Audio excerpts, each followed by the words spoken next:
So, remember these things? This is not the first time there's been a phenomenal transformation in media infrastructure that has completely changed the world of organizational communications. It's probably happened multiple times, but the biggest other time, I'm not sure if it was bigger than this or somewhat slightly less big, was television. Right? When television came along, it completely and dramatically altered and shifted organizational communications of all sorts, especially and including advertising. Does anybody know what the very, very first television advertisements consisted of?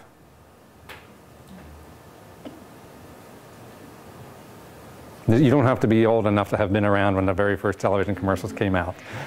But there was a certain kind of content that was in television ads in the 1950s and 60s. What's the most similar technology to television? Or what was back then? Radio. Through advertising. Well, film wasn't quite as an advertising medium back then as it is now. Radio. So broadcast media was radio. And along comes radio with pictures. So what do you think they did? They put a picture, a film of the radio announcer reading a copy into a microphone about this big. Those were the first radio ads. You can go look them up online and you can see these original television ads. Sorry, the first television ads were radio ads with video. And then eventually they said, you know, we can also show the product. So they started showing the product. And on and on. And eventually television advertising discovered itself and creativity developed with video and music and all kinds of things we see in television advertising today, which is enormously creative and in many ways enormously successful. I mean, I argue much of what we know of as modern marketing is a function of television. I would argue even modern branding, even mass distribution, a whole lot of other things. It was originally homogenization of taste to get consumers to all want to buy the same bar of soap and smell the same way. And so you have this mass media advertising and try to make everyone want the same kind of soap. So because you had these businesses that want to generate these mass markets because that was the most efficient way to make and distribute products. And we have evolved a lot from that, but that kind of economics is ingrained in our manufacturers and our production technologies now. And it's basically about selling as much of a consumer product as you can because the marginal cost of each additional unit produced goes down the more you can produce it. Or the average cost goes down for each additional one you can produce. So television was big. And then along came all these other kinds of things, and I got some advertisements here. I think some of these should be comparable. I'm not sure. Print and broadcast, and along came all these other kinds of things, and direct mail. And basically what we've done over all the years is add tactics. Right? We've had, direct mail came along. In the U.S., a lot of people call direct mail junk mail. Is that called that here too, or something comparable? And it was named junk mail by the newspaper advertising salespeople, because this was competition, and they were telling their clients, don't you get that mail, that junk mail, don't you buy that kind of advertising through the mail, you need to buy advertisements in our newspaper, and on it went. Anyway, we've continued to add tactics of communications, additional communication channels, to use some of the traditional terminology, some of which I'll talk a little bit later about, doesn't work anymore. And there's certain assumptions about that world, that traditional world, what we would call now that mass media world. Audiences can be aggregated into monolithic entities with homogeneous taste. That was the first assumption of that big media world. We're going to attract a big audience, we're going to turn around and sell it to advertisers, and we're going to sell it as a big monolithic entity described by how many people are in it and what the demographics are, in a very broad, high-level aggregation. Editors and producers know what consumers want and what's good for them, so they're the gatekeepers. They're the ones that get to decide what's news, what's a relevant advertisement, let's package the news, the entertainment, the advertising together and send it off to the consumers.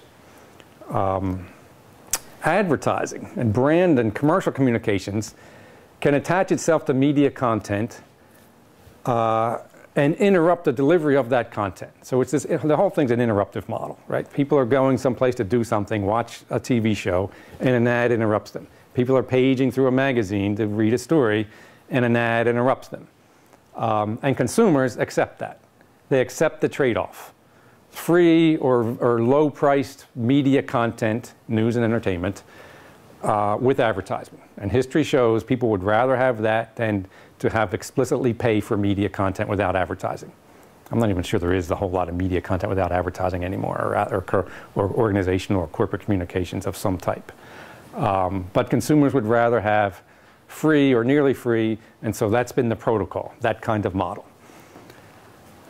And from a point of view of organizational communications, corporate reputation, brand advertising, somehow by putting all of this commercial content out through the media, there is a downstream effect of influencing brand sales and organizational performance.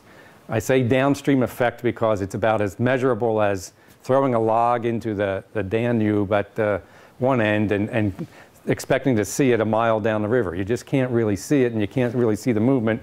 But we know in aggregate these organizational communications do work. We don't know exactly how they work, or exactly where they work, or exactly why they work, but we know if the customers spend a lot of money on advertising and public relations, awareness is higher, attitude is higher, corporate reputation is higher, so we know it works in aggregate. Okay, so what did we have then with respect to media? People were channel captains. So there's a very famous paper written by W.T. Tucker at the University of Texas in 1974.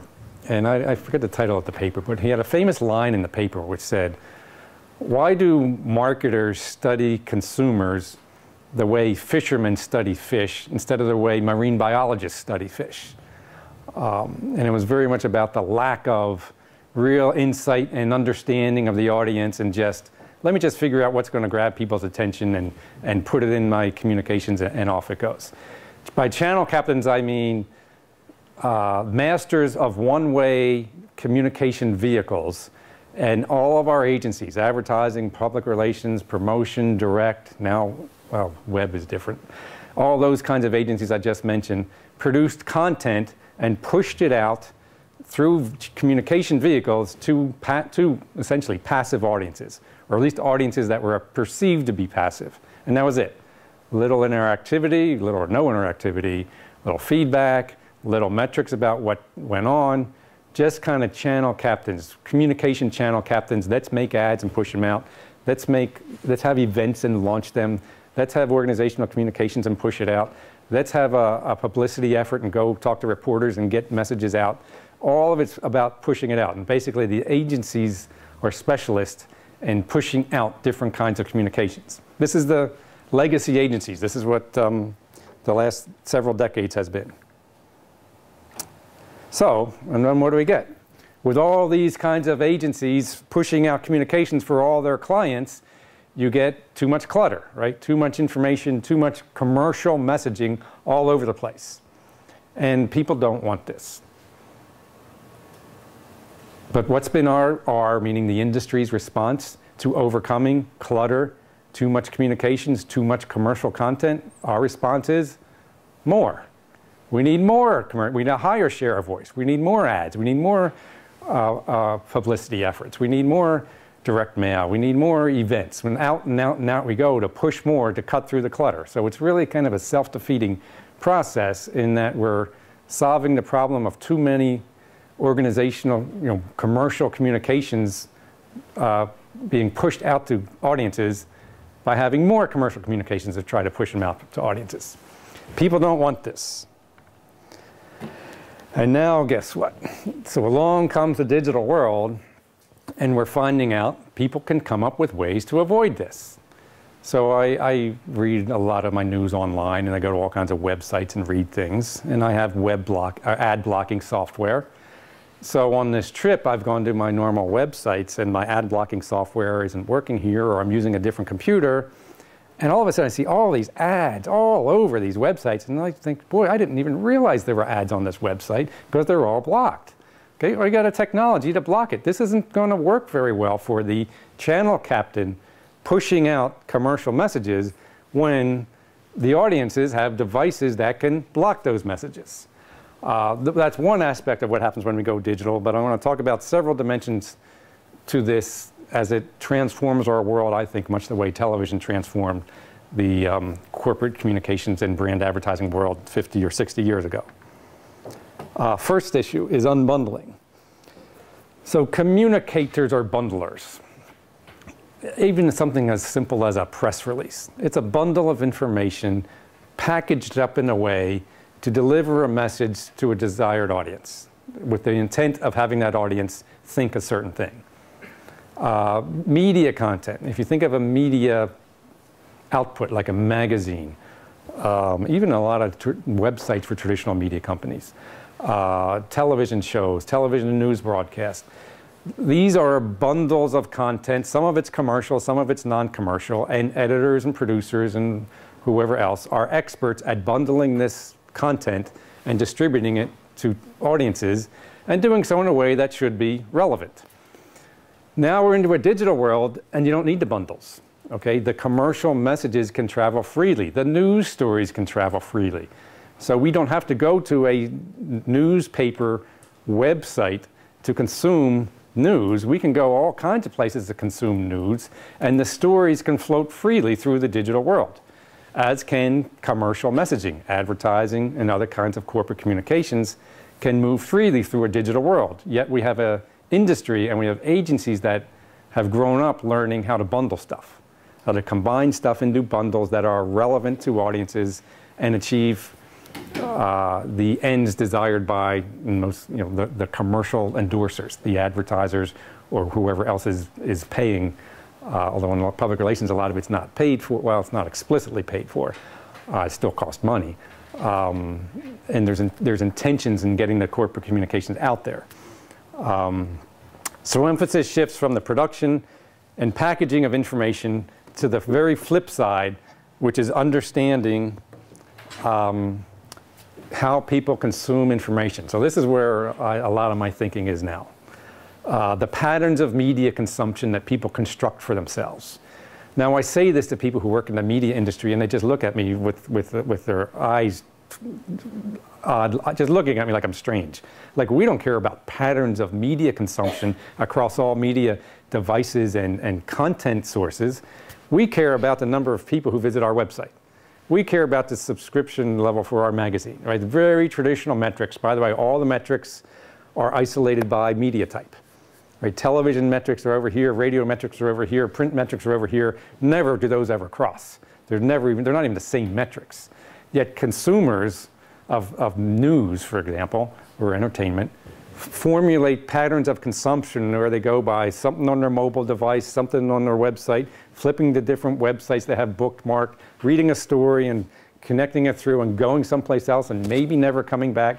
This is what I mean by patterns of media consumption. So I'm working with some of our journalism faculty actually to try to come up with prototypes of media consumption, that we think there are different types of people who construct different kinds of media experiences for themselves. And for some people it might be very traditional, read the newspaper on the train and watch TV news in the evening or whatever the case may be. And for other people it's much more dynamic and changing and cross-platform and that kind of thing. And we don't really know, but we're hoping to look into that.